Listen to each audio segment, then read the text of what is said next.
So the price elasticity of supply, after the topic movement and shift in the supply curve, the price elasticity of supply means the responsiveness of change in supply due to change in price is termed as price elasticity of supply. Okay? Prices के change होने पर supply कितना change हो सकती है, कितना respond करती है, उसको हम क्या बोलते हैं, प्राइस इलास्टिसिटी ऑफ सप्लाई. अगर प्राइसेस के चेंज होने पर हम सप्लाई को चेंज कर सकते हैं, producer can change the price, it is known as elastic supply. But if with the change in the prices, the producer cannot change the demand, it is known as the less elastic. जैसे same उसी में था price elasticity of demand में, अगर price के change होने पर हम डिमांड चेंज कर सकते हैं, इलास्टिक है.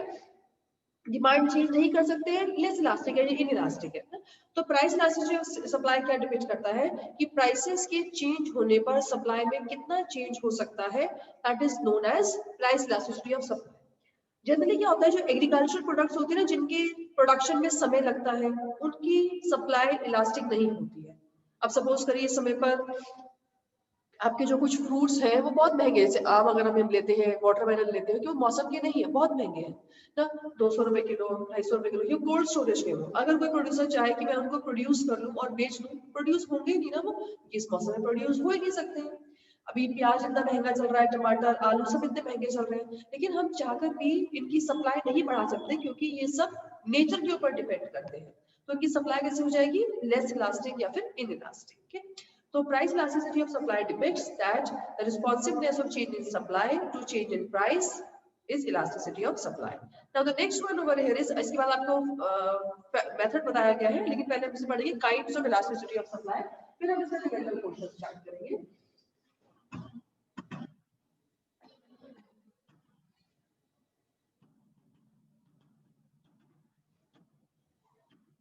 Kainds of elasticities of supply. ये दो तरह की इलास्टिसिटी होती है, तो see over here. First is perfectly elastic supply.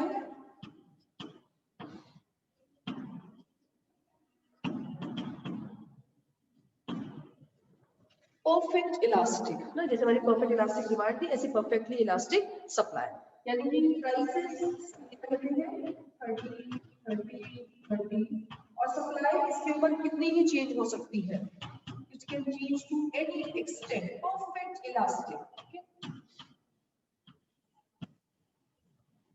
ये प्राइसेस सेम नहीं है, हमें सप्लाई चेंज हो रही है, कितनी चेंज हो सकती है, this is price, this is supply, this is 10 20 30, this is 100 200 and 300. तो ये 30 पर 100 है, 200 है, 300. ये होगा हमारा इलास्टिक सप्लाई. इसको हम क्या करते हैं, इन्फिनिटी, कितनी भी चेंज हो सकती है. ठीक है, तो इसको हम बोलते हैं परफेक्टली इलास्टिक सप्लाई. और यहाँ पर क्या होता है कि इन केसेस में जो है ये प्योरली इमेजिनरी सिचुएशंस है. ऐसा पॉसिबल नहीं है कि प्राइसेस सेम रहे, हम सप्लाई बढ़ाएं चाहे घटाएं. जैसी प्राइसेस बढ़ते हैं, प्रोड्यूसर सप्लाई भी उसकी बढ़ा देता है. प्राइसेस के बढ़ने पर सेम प्राइसेस ज्यादा सप्लाई नहीं करते, उसको भी प्रॉफिट अर्न करना है. तो ये प्योरली इमेजिनरी कंसेप्ट है, लेकिन यहाँ पे इलास्टिसिटी कैसी रहती है, इन्फिनिटी.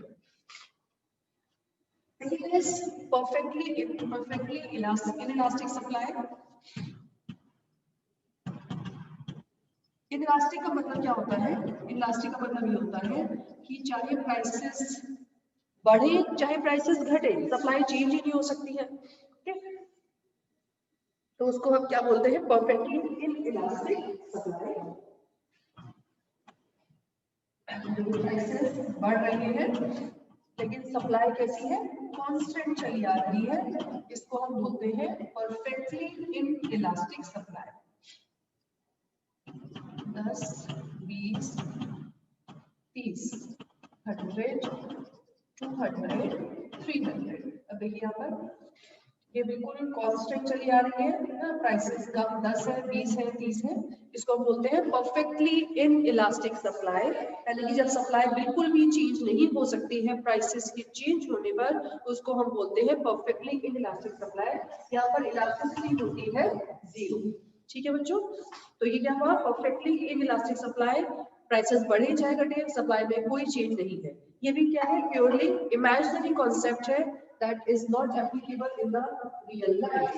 Okay. पहले वाले में इक्वल्स टू इन्फिनिटी, दूसरे वाले में इक्वल्स टू 0। अब next third one elasticity. Third elastic है यूनिटरी इलास्टिक। अब बच्चों जो आपकी इलास्टिसिटी आएगी ना, उसमें आपने ये नहीं देखना है कि कर्व किस शेप का है, बस ये देखना है कि कर्व का ओरिजिन कहां से है, कर्व शुरू कहां से हो रहा है। तो ये जो यूनिटरी इलास्टिक होता है, यहाँ पे इलास्टिसिटी इक्वल टू 1 होती है, वहां पर जो इलास्टिसिटी है वो स्टार्ट होती है ये ओरिजिन से, 0 पॉइंट से। ठीक है, यूनिटरी इलास्टिक में जो सप्लाई है वो सप्लाई कब स्टार्ट होता है, ओरिजिन से। भले एंगल कुछ बने, 30 डिग्री बने, 15 डिग्री बने, 80 डिग्री बने ना, यहाँ से यहाँ तक होना चाहिए, कोई भी एंगल बन रहा हो, बस उसका जो ओरिजिन है वो 0 होना चाहिए, उसको हम बोलते हैं यूनिटरी इलास्टिक सप्लाई। फिर आती है इसके बाद में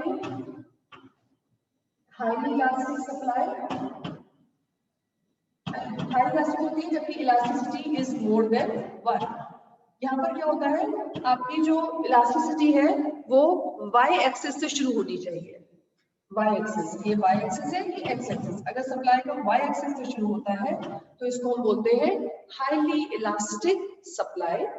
that depends only on the origin, origin कहां से है। तो डिटेल में आपके सिलेबस में नहीं है, तो आपको सिर्फ इतना ही ध्यान देना है। And fifth is less elastic supply. Less elastic को देखिए, y एक्सिस, x एक्सिस, यहाँ पर क्या है कि सप्लाई का x एक्सिस से स्टार्ट हुआ है, तो इसको हम क्या बोलते हैं, लेस इलास्टिक सप्लाई। सिंपली आपने भी 5 टाइप्स ऑफ इलास्टिसिटी पढ़ी। Highly perfectly elastic means when curve is parallel to the x axis. Perfectly inelastic, elasticity is equal to 0, curve is parallel to the y axis. Okay. Next it is unitary elastic when the origin is this 0, starting point is this 0. High elastic when the origin is y axis, and less elastic when the origin is x axis. So these are the kinds of the elasticities. Okay. हाँ जी बच्चों। So after this, we are coming to the topic methods of measuring price elasticity of supply. यानी कि किस method से हम elasticity को major कर सकते हैं नंबर्स में। अगर हमें ये पता है कि पहले सप्लाई कितनी थी, अब सप्लाई कितनी है, वो कितनी इलास्टिक है, same as we have done in the price elasticity of demand. So the same way there are two methods of calculating price elasticity of supply. First one is proportionate method. And the second one is percentage method. ये जो proportional method and the percentage method. तो यहाँ पर हमारे पास दो method है, proportionate और percentage method for calculating the price elasticity of supply. First of all, we are starting with the proportional method. After that, I will tell you about the percentage method. Same as you have read in the theory of elasticity of demand. So elasticity of demand to calculate proportional method is change in supply upon change in price into initial price upon initial supply. ठीक है बच्चों, अब इसमें हम क्या करना है, change in supply को हम शॉर्ट फॉर्म में लिखेंगे delta S, change in price को डेल्टा पी, इनिशियल प्राइस को पी और इनिशियल सप्लाई को एस। अब यहाँ पे हम डेल्टा एस कैलकुलेट करते हैं, new supply minus initial supply. Just note it down all of you, new supply minus initial supply, this is delta S, और तो एक फॉर्मूला और लिखते हैं S1 माइनस S। ठीक है, ऐसे ही delta P equals to new price minus initial price, यानी कि P1 minus P, this is delta P। और इनिशियल प्राइस क्या है, जो पहले प्राइस था। इनिशियल सप्लाई क्या है, जो पहले सप्लाई थी, पहली वाली इनिशियल। ये P initial price, S initial supply. तो इस तरीके से ये है आपका proportionate method for calculating the price elasticity of supply. After this we are starting the numerical portion. Now starting with question number 3, none for capitals. Market price of cheese that is from 20 per kg to 21 per kg. Paneer का price 20 rupees था पहले और अब कितना हो गया 21. तो यानी कि इनिशियल प्राइस कितना है 20 और न्यू प्राइस कितना है 21. और ऐसे होते ही प्रोड्यूसर ने अपनी सप्लाई बढ़ा दी है 3000 केजी से 3500 केजी पर. बताइए इलास्टिसिटी कितनी है. पहले हम शेड्यूल बनाएंगे. शेड्यूल बनाना जरूरी है. 4 नंबर का क्वेश्चन है तो 1 नंबर शेड्यूल का है, 1 नंबर फॉर्मूले का है और 2 नंबर सॉल्यूशन के है. शेड्यूल बनाइए. P रखा है 20 और P1 कितना है 21. यानी कि पहले प्राइस कितना था 20, अब बढ़कर कितना हो गया है 21. So initial price 20, new price 21. और ऐसा होते ही सप्लाई कितनी हो गई है. पहले थी 300 केजी और अब नई सप्लाई कितनी हो गई है 3500 केजी. क्योंकि प्राइस बढ़ा है तो सप्लाई भी बढ़ेगी, है ना. तो अब मिला के फॉर्मूला अप्लाई करेंगे. Elasticity of supply equals to delta S upon delta P into P upon S. Delta S क्या होता है. Delta S is S1 minus S, यानी कि 3500 माइनस 3000 इज इक्वल टू 500. ठीक है, वैल्यू पुट करी मैंने 500.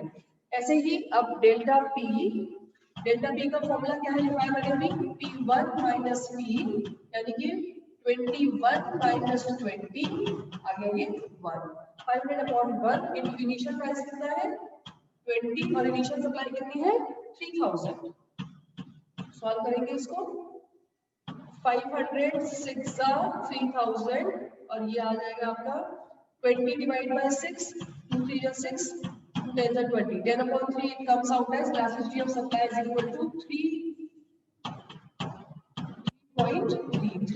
Okay, तो ये क्या हुआ हमारा elasticity of supply by the proportionate method. और इस मेथड में हमने क्या करना है वैल्यू पुट करनी है. बस यहाँ पे इलास्टिसिटी ऑफ डिमांड से क्या फर्क है. इलास्टिसिटी ऑफ डिमांड में हम फॉर्मूले से पहले माइनस का साइन प्रीफिक्स करते थे, लेकिन यहाँ पे हम माइनस का साइन प्रीफिक्स नहीं करते हैं क्योंकि यहाँ पर प्राइस और सप्लाई में पॉजिटिव रिलेशनशिप होता है. इलास्टिसिटी ऑफ डिमांड में क्यों प्रीफिक्स करते थे, क्योंकि वहां पे प्राइस और डिमांड में नेगेटिव रिलेशनशिप होता था. तो उस नेगेटिव इफेक्ट को खत्म करने के लिए हम लोग फॉर्मूले से पहले माइनस का साइन लगाते थे. लेकिन यहाँ पर हम माइनस का साइन नहीं अप्लाई करेंगे क्योंकि यहाँ पर प्राइस और सप्लाई के बीच में कैसा रिलेशनशिप है पॉजिटिव रिलेशनशिप है. तो this is the solution of the same way you have to solve in your notebooks also. Okay, now here it is the percentage method of calculating the elasticity of supply. The formula for the percentage method is percentage change in supply upon percentage change in price. Minus का sign नहीं लगेगा क्योंकि price और supply के बीच में positive relationship है.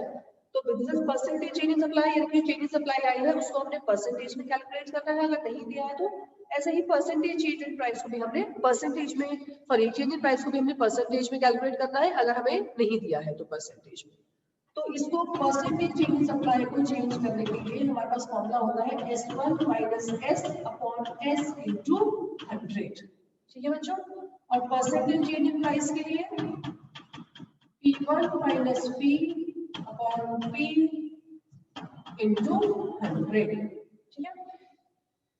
अब देखिए क्वेश्चन नंबर 8.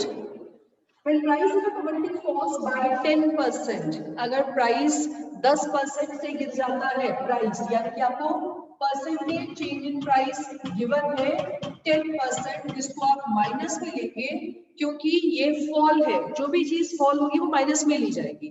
ठीक है. मान लीजिए 5 से 4 हो गया तो 4 माइनस 5 तो -1 आएगा ना, इसलिए आप इसको माइनस में लेंगे. And its supply decreases from 80 to 60. ये परसेंटेज में नहीं गिवन है, हम इसे परसेंटेज में कैलकुलेट करेंगे. सप्लाई पहले कितनी थी 80 और अब कितनी हो गई है 60. हम कैलकुलेट करेंगे परसेंटेज चेंज इन सप्लाई के लिए. मुझे सप्लाई का चेंज भी परसेंटेज में चाहिए. So formula is percentage delta S is equal to S1 minus S upon S into 100. तो S1 कितना है 60, S कितना है 80 और upon S again 80 equals to 100. Minus 20 upon 80 into 100. ये 0 से 0 हमने काटा. 2 4 8, नहीं, 4 2s are 8, 4 5s are 20, 2 5s are 10 and it is minus 25%. देखिए ये भी सप्लाई गिरती से माइनस में आया, तो जो भी चीज फॉल करेगी वो आपका माइनस में आप लेंगे। ठीक है, आप फॉर्मूला वैल्यू नोट करेंगे, elasticity of supply equals to percentage change in supply upon percentage change in price. Percentage change in supply कितना आया है, माइनस 25%, और परसेंटेज इन प्राइस कितना है, माइनस 10%। माइनस से माइनस करना, 25 अपॉन 10 कितना आ जाएगा, elasticity of supply equals to 2.5. Okay, so this is your formula method for calculating the elasticity of supply by the percentage method. ठीक है।